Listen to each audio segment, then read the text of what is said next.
Okay, good afternoon, morning, something or another. Here we go. We're going to do another acrylic painting. And as usual, as of late, I am working with a very watered down acrylics that are watered down to the consistency of watercolors. Let's see. Putting in the background trees, a little bit of yellow and blue, and then put a little foreground color. And look, I didn't test the red color on a separate piece of paper, so I put too much red in. So I'm washing it out a little bit. To make the trees on this, I drip paint off the top edge of the sheet. And to be clear, I'm actually painting with this watercolor paper standing up somewhat vertically so I can get these paints to run like this.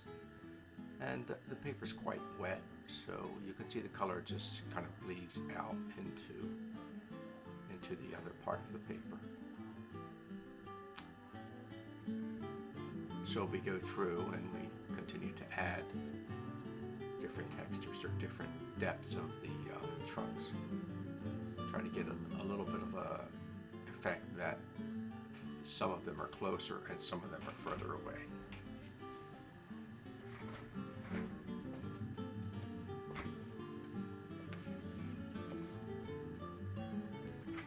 You can also see I didn't get quite enough water across the center section of the page, so we're getting these little these trees with this little pinch in the middle. So I'm gonna go back through with the brush out. In fact, here I go. I'm narrating this after the fact, so I'm trying to it might be out of sequence here once in a while, like I just was. So I go through with a brush and smooth it out a little bit, and then continue dripping in some deeper colors. The only colors that I am using are basically the three primaries of yellow, red, and blue. I mix them together in various combinations to get the browns and the grays. To get the brown, obviously I use red and yellow and just tint it with a bit of blue to shift the color towards brown. Here we go, putting in some preliminary limbs. And for this type of tree, I like to have the trees or the limbs drip towards the ground quite a bit. Throwing in some yellow for the sky. And you can see that it dripped a little bit here on the 2/3 over towards the right. So you'll see me in a minute. I'm going to come back with a dry brush and kind of try to pick up a little bit of that color. There you go. Kind of clean that up a little bit. We'll fix it later. Alright, put a little green underbrush here.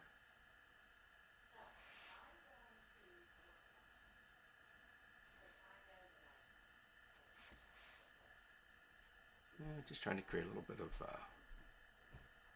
undergrowth.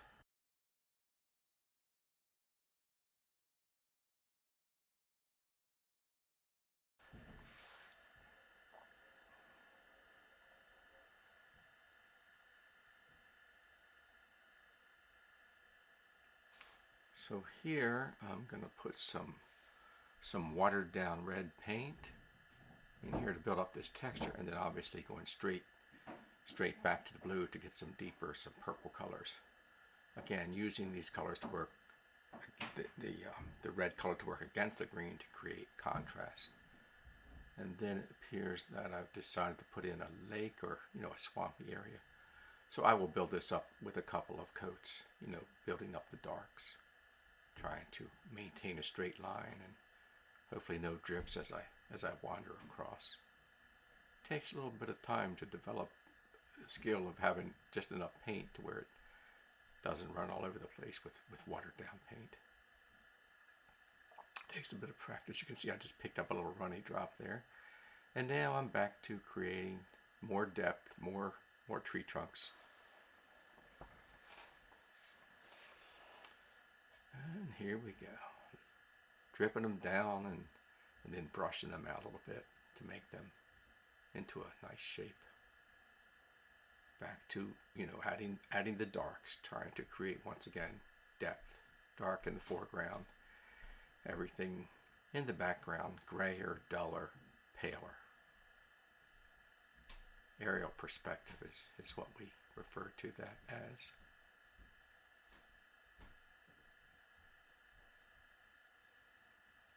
And where am I? Ah, here we go. I forget what I'm doing next when I'm narrating these videos after the fact. Oh, there we go. Building up the darks. Layer upon layer.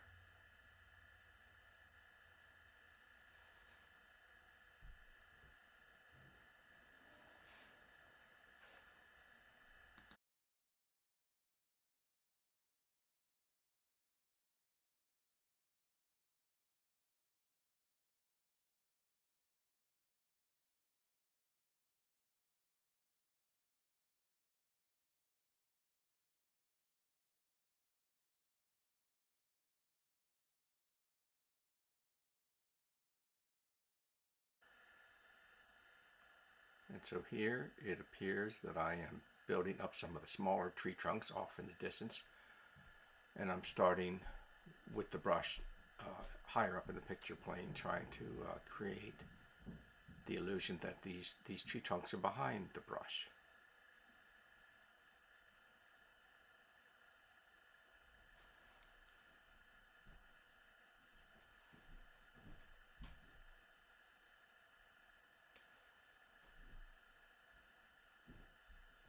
There's another one, and here we get that runny paint again.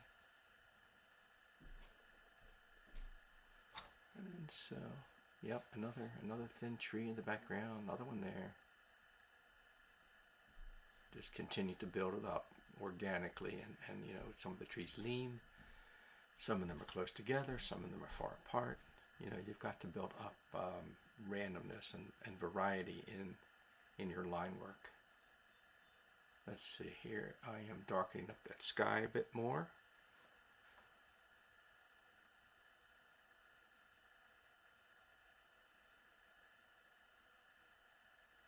You know, the odd yellow sky or green sky or purple sky adds to a little bit of drama. Makes it interesting rather than the traditional, you know, puffy white cloud blue sky effect. Just wouldn't work for a painting like this. And I have blurred the edge between the sky and the trees that are way off in the distance. Here, you know, look how I hold the brush, very loose, and I'm pulling the limbs down away from the trunks. And you'll see over time that as I build up more and more of these limbs, I don't even bother to connect them necessarily to a particular trunk. Here I am connecting, but as you build up and you get all this filigree of all this lace work, all these limbs, it matters less and less that you actually connect a limb with a particular trunk. You know, the viewer's brain kind of fills in that the viewer's brain perceives that all these limbs are connected to something. So I just keep building up all this minutia of limb and twig, and eventually I'll dash in a bunch of leaf shapes or something to make it appear that there's still something holding on in the background.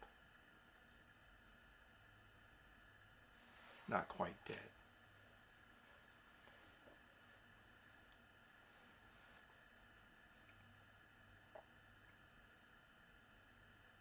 On and on.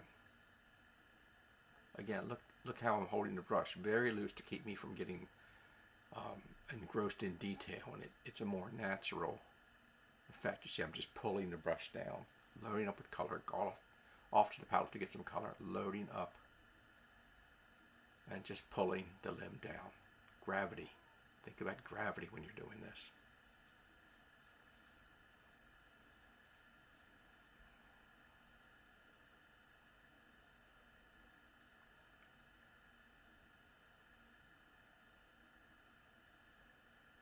On and on. More and more limbs. And yes, I'm painting upside down once again.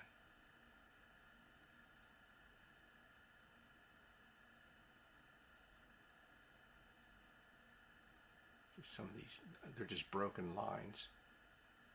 Short, again, building up texture and depth and detail.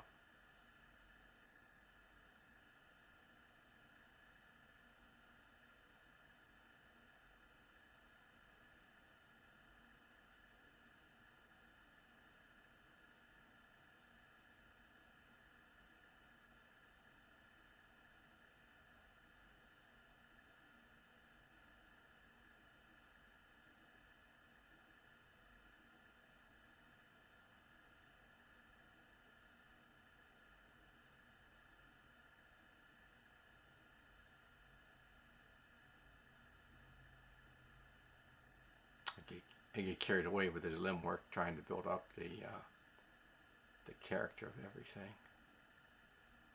See, here I'm starting to care less about where things are connected. I'm just dashing in here and there, just wander around. And I let my brush run out of paint sometimes. You get a lighter effect or a scratchy effect.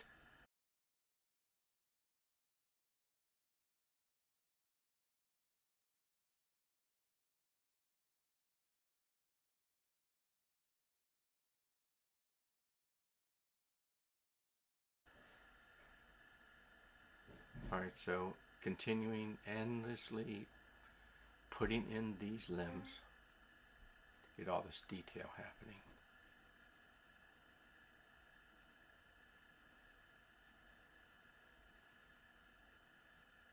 I know I could have shortened this video a little bit, but I want folks to see how much time I spend just throwing in detail that isn't difficult, because once again I am holding the brush very loosely, just pulling these around here and there, no hesitation, just boom, boom, boom.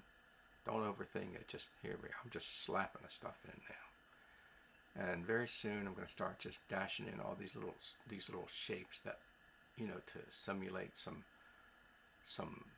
leafy bits that are still hanging on. The trees are dead, but not quite, so you get a little bit of greenery hanging on from all these branches. So we're just about near the end here, and you can see how simple it is to throw a painting together from your imagination, in just a few short minutes. Well, I guess in this case it was about a half an hour. This video is running at 2 times the speed, so you don't fall asleep watching paint dry. So as usual, thanks for watching, and email me with any ideas you'd like to see me come up with and demonstrate for you. Bye now.